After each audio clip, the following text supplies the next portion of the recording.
नमस्कार दोस्तों, ढोल में पुल चैनल में आप सब मित्रों का हार्दिक स्वागत करता हूं।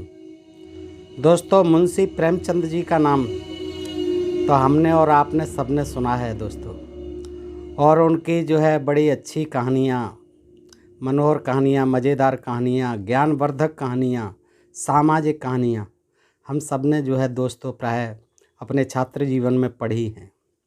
कमाल की कहानियाँ होती हैं दोस्तों।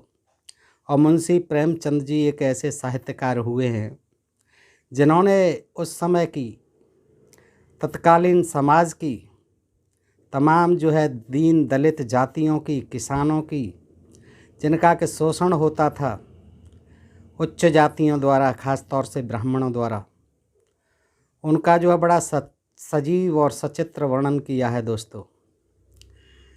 उनकी कहानियों को पढ़ने से ये विदित होता है कि हमारे समाज में किस तरह से कुछ लोगों द्वारा कुछ लोगों का उनकी गरीबी, उनकी मजबूरी, उनकी व्यवस्था का लाभ उठाकर उनका शोषण किया जाता रहा।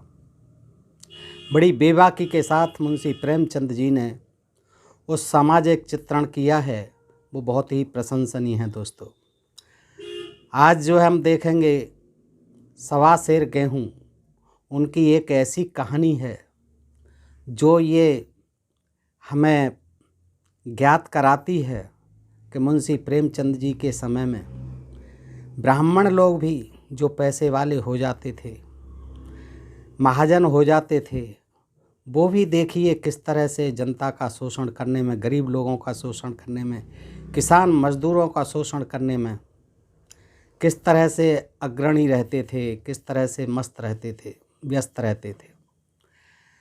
दोस्तों, ये कहने की बात नहीं है कि ब्राह्मण वर्ण जो है हमेशा से अपने स्वार्थों के लिए इस समाज को हर तरह से अंधकार में रखता आया है और हमेशा से इसको अशिक्षा के, अज्ञान के, अंधविश्वास के, पाखंड के गर्त में धकेलता आया है, केवल अपनी स्वार्थ सिद्धि के लिए, केवल अपने को महिमा मंडित बनाए रखने के लिए तमाम ग्रंथों की रचनाएं की। और जो ब्राह्मणी धर्म है उसके अनुसार ब्राह्मण जो है एन केन प्रकार यहाँ की जनता को, अगर वो बुद्धि से शिक्षित होकर के बुद्धिमान हो जाता है तो धर्म ग्रंथों के माध्यम से, धार्मिक क्रिया कांडों के माध्यम से पंडा और पुरोहित बनकर समाज को ठगता है, छलता है दोस्तों। और ये बात मैं नहीं कहता, आप देखते हैं अपने इर्द गिर्द आज भी समाज में कि किस तरह से कुछ पंडे, पुरोहित और ये कथावाचक समाज में तमाम अंधविश्वास और पाखंड और जातवाद और ऊंच नीच को आज भी व्यवस्था को कायम किए हुए हैं। कुछ लोगों के धार्मिक कर्मकांड करते हैं, उनसे खूब पैसा ठगते हैं और कुछ लोगों को इससे वंचित रखते हैं क्योंकि उनके पास पैसा नहीं है। तो जिनके पास पैसा होता है उनको खूब ये जो है ठगते हैं दोस्तों। और ये बातें मैं नहीं कहता, ये बातें जो है आप सब जानते हैं, सब देख रहे हैं समाज में कि ब्राह्मण वर्ग, देखिए एक ही जाति में सब तरह के लोग होते हैं, किसी जाति में सब तरह के लोग होते हैं और एक ही तरह के लोग किसी जाति में नहीं होते। ब्राह्मण वर्ण में भी बहुत से विद्वान हुए हैं जो आज इन पाखंडों का, अंधविश्वासों का पर्दाफाश कर रहे हैं। जो ब्राह्मण धर्म ग्रंथों में अंट संट बातें लिखी हुई हैं उनका पर्दाफाश कर रहे हैं। वो वैज्ञानिक ब्राह्मण, मानवतावादी ब्राह्मण, सुशिक्षित ब्राह्मण, उच्च शिक्षा प्राप्त किए हुए ब्राह्मण, बुद्धिवादी, मानवतावादी, वैज्ञानिक ब्राह्मण आज इन अंधविश्वास और पाखंडों का और इनके धार्मिक कर्मकांडों का खूब खंडन कर रहे हैं दोस्तों। तमाम किताबें जो है मौजूद हैं, तमाम साहित्य मौजूद है। तो दोस्तों, ऐसा नहीं है कि सभी ब्राह्मण एक से हैं, लेकिन इनका एक वर्ग विशेष जो है वो प्रारंभ से ही लोगों का शोषण करता रहा है और आज भी कर रहा है दोस्तों। और ये लोग जो है ब्राह्मण खुद जानते हैं इस बात को, ब्राह्मण भी खुद शिकार हैं इस ब्राह्मणवाद के। उनकी व्यवस्था के ये भी लोग शिकार हैं जो कम पढ़े लिखे हैं, जो नहीं जानते हैं, और या जो खूब पढ़े लिखे हैं, जो पैसे वाले हैं, वो भी इनके क्रियाकर्म कांडों में फंसे रहते हैं दोस्तों और अपने को ठगाते रहते हैं। ये दोस्तों जो है बिल्कुल स्पष्ट बात है कि सवा सेर गेहूँ में एक ब्राह्मण देव जो है किस तरह से एक गरीब किसान को सवा सेर गेहूँ देकर, वो भी एक अतिथि आता है, एक साधु आता है दरवाजे पर, और वो जो है भक्त धार्मिक भावना से ओतप्रोत हो करके उस भिखारी जो अपने दरवाजे पर अतिथि आता है, वो भी कोई साधु है, ब्राह्मण है, उसको भूखा नहीं सोने देता है। उसके यहाँ अन्न नहीं होता है, कोई आटा नहीं होता है। स्वयं तो वो जौ की रोटी खा लेता है, जौ का आटा यूज़ कर लेता है, लेकिन वो नहीं चाहता कि किसी ब्राह्मण देव को या किसी साधु को या किसी अतिथि को मैं जौ का आटा खिलाऊं, जौ की रोटी खिलाऊं। तो वो जाता है और गांव में जो है ब्राह्मण देव महाजन होते हैं, पैसे वाले होते हैं, उनसे सवा सेर गेहूँ ले आता है और ले करके उसको अतिथि को जो है खाना खिला देता है। तो उसे बड़ी संतुष्टि मिलती है। और वो ब्राह्मण देव जो है महाजन बने हुए हैं, वो हर वर्ष जाते हैं और उसकी जब फसल कटती है तब वहाँ से गल्ला ले आते हैं। उसका उनके यहाँ कोई लेखा जोखा नहीं रहता है, लेकिन अपने सवा सेर गेहूँ को वो 7 साल तक लिखे रहते हैं और उससे कभी मांगते भी नहीं।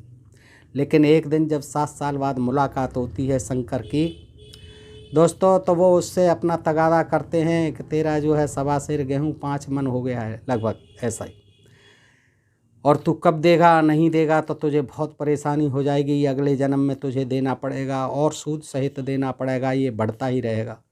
वो घबरा जाता है दोस्तों, किस तरह से गिड़गिड़ाता है और किस तरह से फिर उनकी आजीवन गुलामी करने को विवश हो जाता है। दोस्तों, ये बड़ी मार्मिक कथा है और ये सत्य घटना पर आधारित है। ये लिखा हुआ है कहानी के पीछे, ये सत्य घटना पर है, ये इसको आप काल्पनिक कहानी नहीं माने।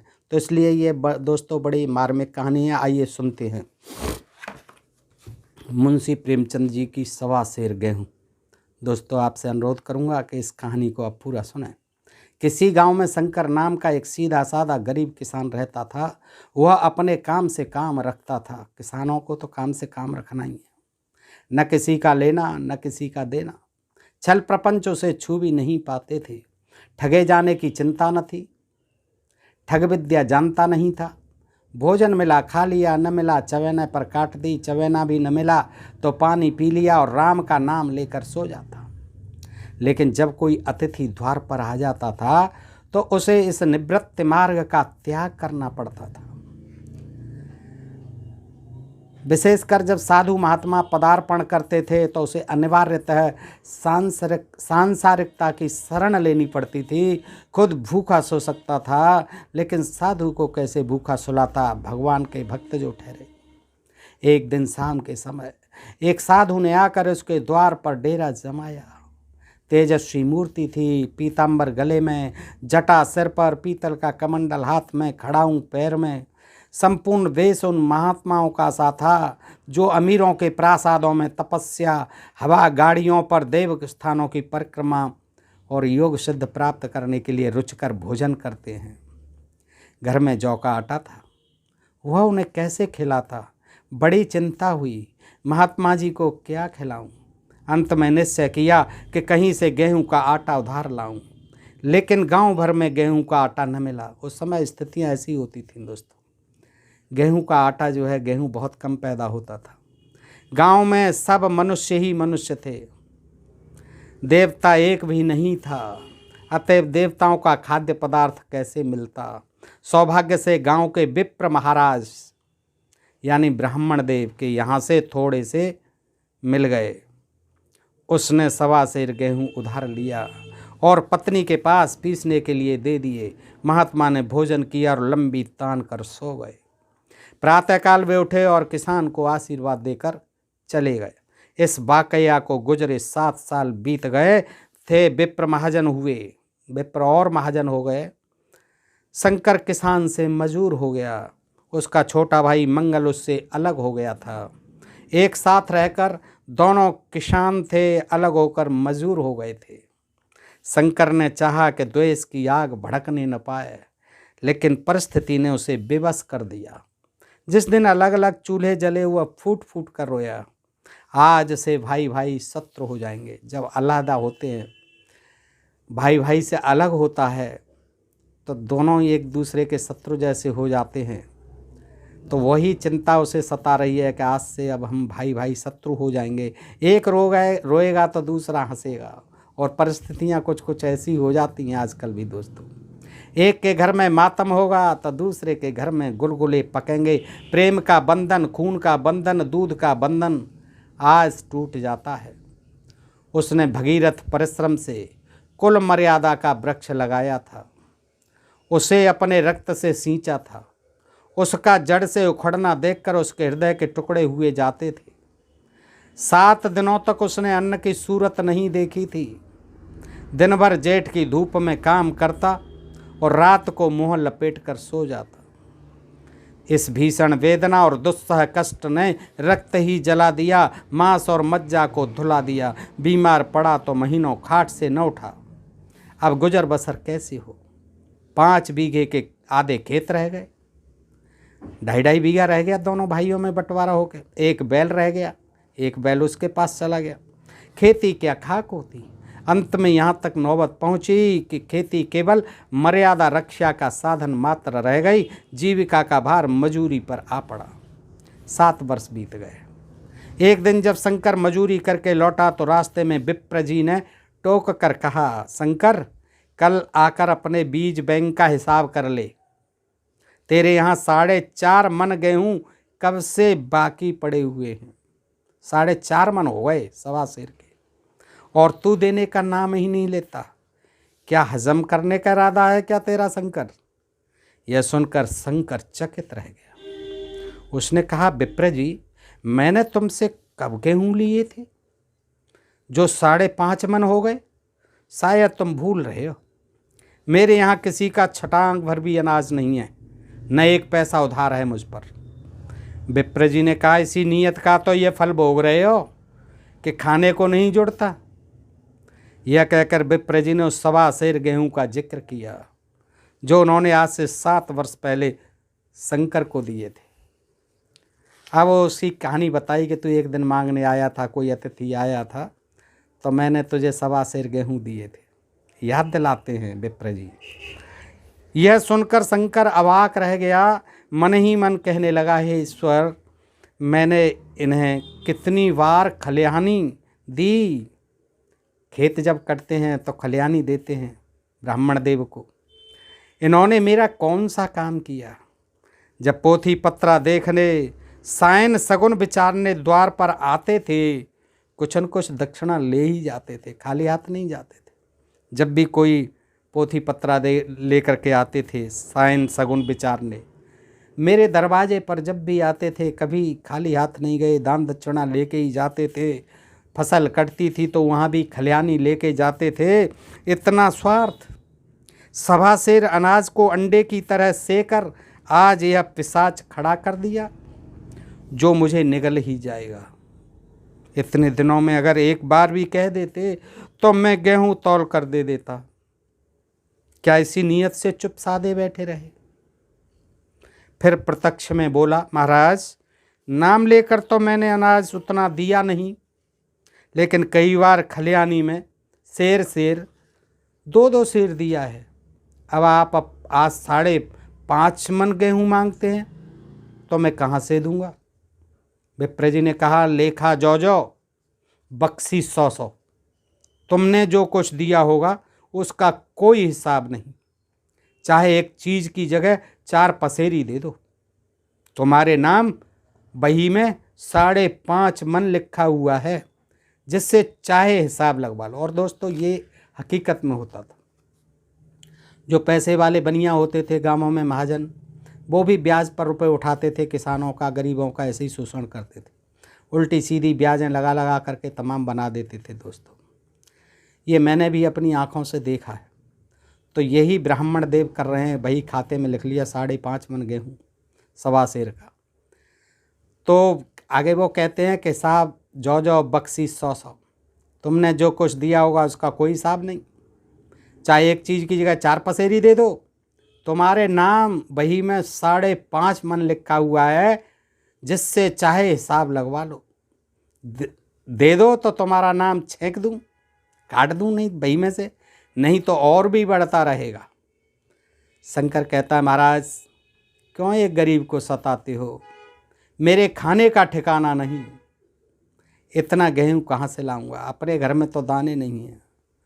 आपके यहाँ से 1.25 सेर मांग के लाया। आज तो मजदूरी करता हूँ, किसनी भी गई मेरी, किसानी भी गई, ज़मीन बट गई, बैल बट गए, भैंस बट गई, कुछ भी नहीं रहा, आधा रह गया और मजूर हो गया मैं किसान से। तो आप तो दया करो महाराज, ये क्या कर रहे हो आप मेरे साथ? तुम कहीं से भी लाओ, मैं एक छटाक भर भी नहीं छोड़ूंगा शंकर। यहाँ नहीं दोगे तो भगवान के घर तो दोगे। यह सुनकर शंकर कांप उठा। अगर वह पढ़ा लिखा होता तो कह देता अच्छी बात है, ईश्वर के घर ही दे देंगे, वहाँ की तौल यहाँ से कुछ बड़ी तो न होगी, कम से कम इसका कोई प्रमाण हमारे पास नहीं, फिर उसकी क्या चिंता। लेकिन शंकर इतना तार्किक, इतना पढ़ा लिखा, व्यवहार कुशल और चतुर नहीं था। एक तो ऋण, वह भी ब्राह्मण का, वही में नाम गया तो सीधे नरक में जाऊंगा, इस ख्याल से ही उससे रोमांच हो गया। बोला महाराज तुम्हारा जितना होगा वही दूंगा, ईश्वर के यहाँ क्यों दूं, यहीं दूंगा। इस जन्म में तो ठोकर खा ही रहा हूँ, उस जन्म के लिए क्यों कांटे बोऊं। ये बड़ा चक्कर था अगले जन्म का, पुनर्जन्म का, स्वर्ग का और नरक का। इससे जनता को ऐसा डराया हुआ है, आज भी लोग डरते हैं और आगे भी लोग डरते रहेंगे। तो देखिए शंकर भी क्या कह रहा है, नहीं महाराज मुझे अगले जन्म में नहीं भोगना, इसी जन्म में वैसे ही भोग रहा हूँ, अगले जन्म को और क्यों मैं खराब करके ले जाऊँ। किंतु यह कोई न्याय नहीं है आपका, किंतु यह कोई न्याय नहीं है। तुमने तो राई का पहाड़ बना दिया, ब्राह्मण होकर तुम्हें ऐसा नहीं करना चाहिए था।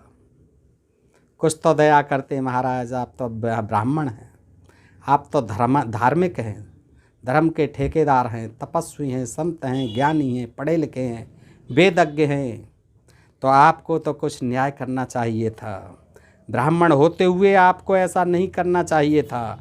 उसी समय तगादा करके ले लिया होता तो आज मेरे सिर पर इतना बड़ा बोझ क्यों पड़ता। मैं तो दूंगा, परंतु तुम्हें भगवान के यहाँ जवाब देना पड़ेगा।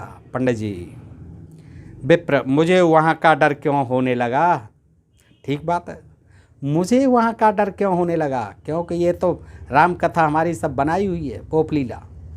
मुझे वहाँ का डर क्यों होने लगा, ये तो तुम लोगों के लिए है, तुम लोग डरो और डरते रहो। मुझे वहाँ का डर क्यों होने लगा, वहाँ का डर तो तुम्हें होगा बेटा। वहाँ तो सब अपने भाई बंधु हैं, स्वर्ग में सब अपने भाई बंधु हैं, वहाँ भी बैठे हुए हैं सारे ऋषि मुनि, सब तो ब्राह्मण ही हैं, देवता ब्राह्मण हैं, जो कुछ बने बिगड़ेगी संभाल लेंगे। तो बोलो कब देते हो? अब ऐसी बात करेंगे तो बेचारा शिक्षित आदमी, और यहाँ तक आज तो शिक्षित भी, बड़े बड़े ऊंचे पढ़े लिखे भी, जो अपने को बहुत बड़ा विद्वान कहते पढ़े लिखा, वो भी इन्हीं बातों में विश्वास करते हैं। और देखिए वो साफ कह रहे हैं कि मेरा वहाँ क्या बिगड़ेगा अगले जन्म में शंकर, ये तो चिंता तू कर, क्योंकि वहाँ का डर तो तुम्हें होगा। वहाँ तो सब अपने भाई बंधु हैं, ऋषि मुनि सब तो ब्राह्मण ही हैं, देवता ब्राह्मण हैं, सारे देवता जो स्वर्ग में बैठे हुए ब्राह्मण ही तो हैं। जो कुछ बने बिगड़ेगी संभाल लेंगे, मेरे लिए क्या करना है, मुझे थोड़ी पनिशमेंट देंगे। वो तो बोलो कब देते हो, अब बताओ, मतलब की बात पे आ जाओ, बोलो कब देते हो। शंकर मेरे पास तो रखा है नहीं, किसी से मांग कर लाऊंगा तभी तो दूंगा। विप्र अब मैं नहीं मानूंगा, 7 साल हो गए, अब मैं एक दिन की भी मोहलत नहीं दे सकता शंकर। गेहूं नहीं दे सकते तो दस्तावेज लिख दो। रुक्का कहते थे, दस्तावेज को रुक्का लिखवा लेते थे, अंगूठा निशानी लगवा लेते थे, फिर मनमानी जो है उस पर लिख लेते थे पैसा। शंकर मुझे तो देना है, शंकर कहता है मुझे तो देना है, चाहे गेहूं ले लो चाहे दस्तावेज लिखवाओ। किस हिसाब से दाम रखोगे दस्तावेज में फिर गेहूं का? विप्र जी कहते हैं यूँ तो बाजार का भाव 5 सेर का है, यानी 1 रुपये का 5 सेर ऐसे होगा। यूँ तो बाजार का भाव 5 सेर का है, तो मैं 5.25 सेर का काट दूंगा, यानी 1 रुपये का 5.25 सेर लगा दूंगा। शंकर, जब दे ही रहा हूँ तो बाजार भाव काटूंगा, पावर छुड़ाकर क्यों दोषी बनूं? अरे आपका जो बाजार का भाव है उसी को लगाओ पंडित जी। हिसाब लगाया गया तो गेहूं के दाम 60 रुपये हुए। 5.5 मन के 60 रुपये हुए दोस्तों। उस समय 60 रुपये का दस्तावेज लिखा गया, 3 रुपये सैकड़े की ब्याज। अब बताइए 3 रुपये सैकड़े की ब्याज, 1 महीने में 3 रुपये सैकड़ा देना होता था। साल भर में न देने पर सूद का दर 3.5 रुपये सैकड़े, 12 आने का स्टाम्प, 1 रुपये दस्तावेज की तहरीर शंकर को ऊपर से देनी पड़ी। गांव भर ने विप्र जी की निंदा की। जब सुना गांव वालों ने कि शंकर को ऐसे दस्तावेज लिखवा लिया और 1.25 सेर का 5.5 मन गेहूं कर दिया, उसकी कीमत 60 रुपये हुई और वो भी 3 रुपये सैकड़े की ब्याज पर। जब गांव वालों को पता चला तो गांव भर में विप्र जी की निंदा होने लगी। लेकिन मुँह के आगे कोई नहीं है, विप्र जी के आगे कैसे बोलेगा कोई? गांव के महाजन से सभी का काम पड़ता है, बिल्कुल पड़ता है गरीब लोगों को। तो अब उसके मुँह कौन आए, कौन कुछ कहे? शंकर ने साल भर कठिन तपस्या की, जी तोड़ मेहनत की। मियाद के पहले रुपए अदा करने का उसने व्रत सा कर लिया। दोपहर को पहले भी चूल्हा नहीं जलता था, चबेने पर बसर होती थी। वह भी बंद हुआ। केवल लड़के के लिए रात को रोटियां रख दी जाती। पैसे रोज का तंबाकू पी जाता था। यही एक व्यसन था जिसका वह कभी त्याग न कर सका था। अब वह व्यसन भी इस कठिन व्रत की भेंट हो गया। उसने चिलम पटक दी और तंबाकू की हांडी चूर चूर कर डाली। कपड़े पहले भी त्याग कर चरम सीमा तक पर पहुंच चुके थे। अब वह प्रकृति की न्यूनतम रेखाओं में आबद्ध हो गए। शिशिर की अस्तव्यस्त हाड़ कपाती शीत को उसने आग ताप कर काट दिया। इस ध्रुव संकल्प का फल आशा से बढ़कर निकला। साल के अंत में उसके पास 60 रुपये जमा हो गए। जी तोड़ मेहनत की, भूखे प्यासे रहकर, नंगे बदन रहकर, धूप शीत की चिंता छोड़कर साल के अंत में शंकर के पास 60 रुपये जमा हो गए। उसने समझा पंडित जी को इतने रुपए दे दूंगा और कहूँगा महाराज बाकी रुपए भी जल्द ही आपके सामने हाजिर करूँगा। 15 रुपये की तो बात है, 15 रुपये की तो और बात है। क्या पंडित जी इतना भी नहीं मानेंगे? 15 रुपये सूद हो गया, पंडित जी मानेंगे नहीं? सोचता है अपने मन में, चलो 60 रुपये देता हूँ, मूलधन तो देता ही देता। उसने रुपए लिए और ले जाकर पंडित जी के चरण कमलों में अर्पण कर दिए। पंडित जी ने विस्मित होकर पूछा, किसी से उधार तो नहीं लिए? शंकर, नहीं महाराज, आपकी कृपा से मजदूरी अच्छी मिल गई थी साल भर। विप्र, लेकिन यह तो केवल 60 रुपये ही हैं, बाकी 15 रुपये कहाँ हैं? शंकर, हाँ महाराज, अभी तो इतने ही हैं, बाकी 15 रुपये 2-3 महीने में दे दूंगा, कृपा करके मुझे उऋण कर दीजिए। विप्र, उऋण तो तभी हो गए जबक मेरी कौड़ी कौड़ी चुका दोगे, जाकर मेरे 15 रुपये ले आओ। शंकर, महाराज इतनी दया करो, अब सांझ की रोटियों का भी ठिकाना नहीं है। गांव में हूँ, गांव में ही रहता हूँ, कभी भी दे दूंगा। विप्र, मैं ये रोग नहीं पालता, न बहुत बातें करना जानता हूँ। अगर मेरे पूरे रुपए न मिलेंगे तो आज से 3.5 रुपये सैकड़े का ब्याज लगेगा। देखिए पंडित जी कितने दयालु हैं। अपने 3.5 रुपये सैकड़े की ब्याज लगेगी 15 रुपये पर, जो ब्याज है उस पर ब्याज पर ब्याज। अपने रुपए चाहे अपने घर में रखो, चाहे मेरे घर छोड़ जाओ। शंकर, महाराज जितना लाया हूँ उतना तो रख लीजिए, बाकी के 15 रुपये का मैं इंतजाम करता हूँ। यह कहकर शंकर वहाँ से चला आया।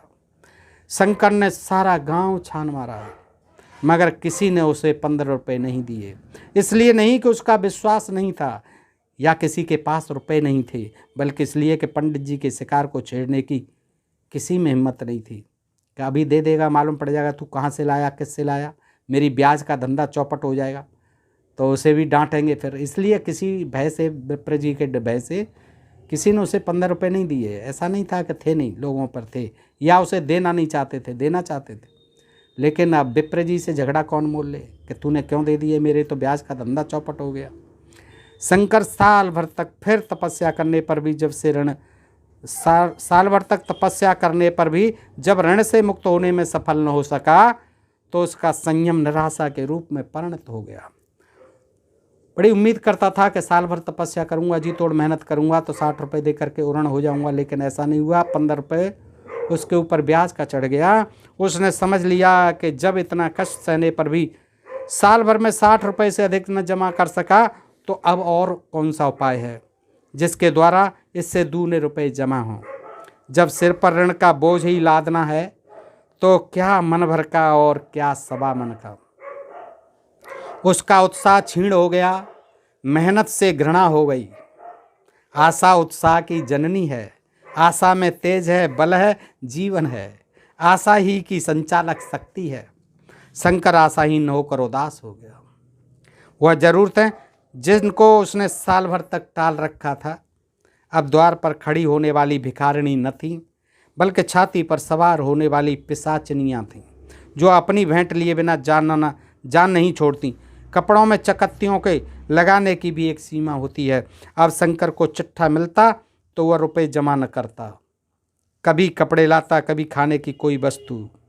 जहाँ पहले तंबाकू ही पिया करता था वहाँ गांजे और चरस का भी चस्का लगा। निराश होकर के फिर से वो सुट्टा लगाने लगा और चरस भी पीने लगा, गांजा भी पीने लगा। निराश हो गया कि जी तोड़ मेहनत करके भी उड़न नहीं हो पाया, 15 रुपये का फिर मेरे ऊपर बोझ रह गया, तो निराश होने लगा।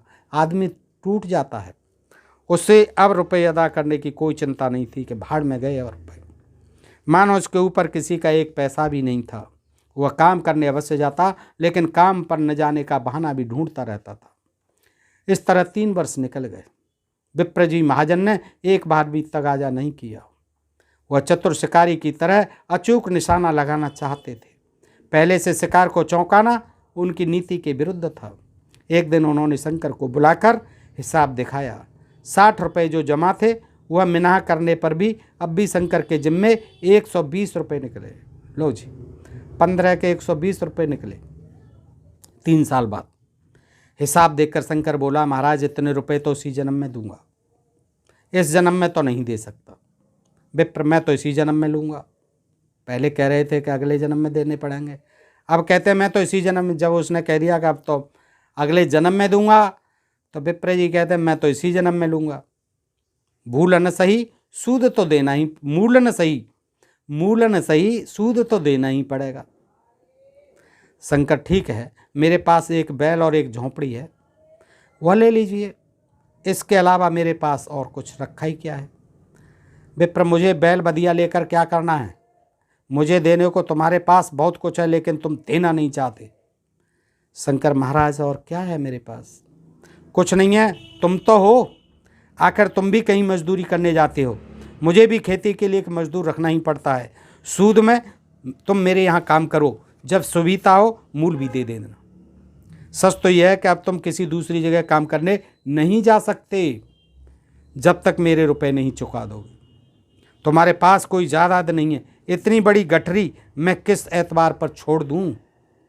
कौन इसका जिम्मा लेगा कि मुझे महीने महीने सूद देते जाओगे और कहीं कमाकर जब तुम मुझे सूद भी नहीं दे सकते तो मूल की कौन कहे?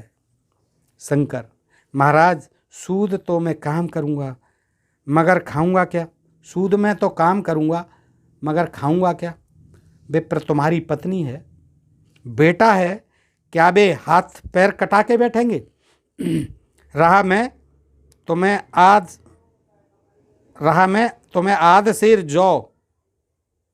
सेर जौ रोज कलेवा के लिए दे दिया करूँगा। देखिए निष्ठुरता, क्रूरता की पराकाष्ठा ब्राह्मण देव की। क्या कहते हैं?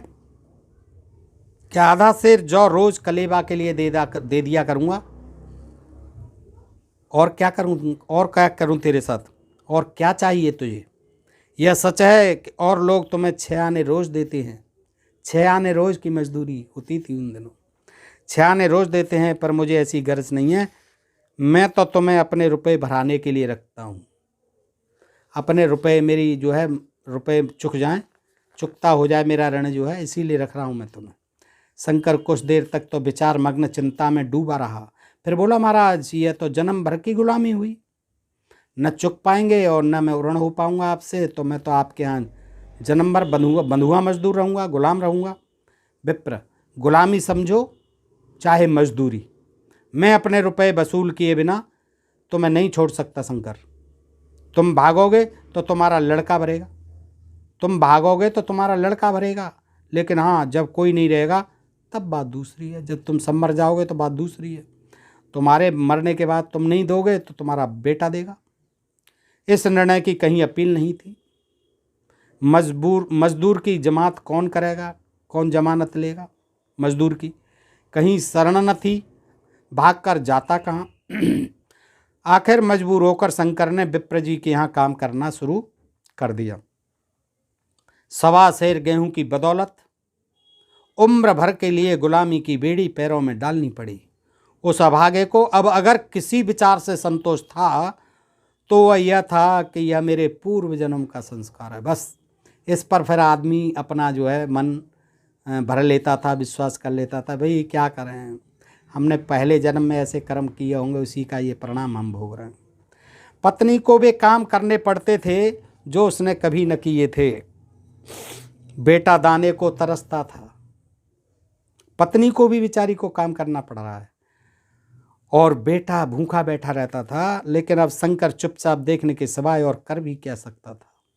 वह गेहूं के दाने किसी देवता के सांप की भांति याद जीवन उसके सिर से न उतरे।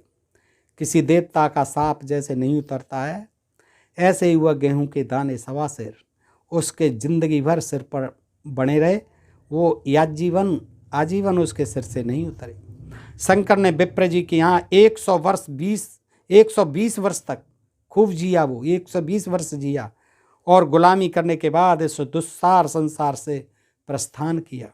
120 रुपये अभी तक उसके सिर पर सवार थे। पंडित जी ने उस गरीब को भगवान के दरबार में कष्ट देना उचित न समझा। इतने अन्यायी, इतने निर्दयी थे विप्रदेव। उसके जवान बेटे की गर्दन पकड़ी। बाप मर गया कोई बात नहीं, बेटे की गर्दन पकड़ी। आज तक वह विप्र जी के यहाँ काम करता है। उसका उद्धार कब होगा भी या नहीं, भगवान ही जाने। पाठक इस वृतांत को कपोल कल्पित न समझिए, यह एक सत्य घटना है। ऐसे शंकरों और ऐसे विप्रों से दुनिया खाली नहीं। दोस्तों, ये कहानी मैंने जो है ये प्रेमचंद की 51 यादगार कहानियाँ इससे मैंने सुनाई है दोस्तों। और इसी के साथ जो हम नतमस्तक होते हैं ऐसे महान साहित्यकार को, जिन्होंने समाज के सामाजिक चित्रण को बखूबी लिखा और हमें अवगत कराया दोस्तों। और ये प्रसंग जो है आज भी प्रासंगिक हैं। ऐसी कहानियाँ आज भी समाज में देखने को मिलती हैं। उच्च लोग, धनाढ्य लोग, पैसे वाले लोग और ये कुछ पंडे पुरोहित ब्राह्मण लोग किस तरह से लोगों को शोषण करते हैं, किस तरह से समाज में आज भी व्याप्त है। दोस्तों, ये सोचना चाहिए। ब्राह्मण वर्ण के ऊपर जो है बहुत बड़ी जिम्मेदारी है। पढ़ा लिखा समाज है, यद्यपि इसमें भी बड़े बड़े अच्छे मानवतावादी, बुद्धवादी ब्राह्मण हैं जो समाज सुधार के लिए आज भी काम कर रहे हैं। और इन ब्राह्मणों का, कुछ ब्राह्मणों के द्वारा शोषण आज भी होता है। ब्राह्मणवाद इनके ऊपर भी घातक असर डाल रहा है।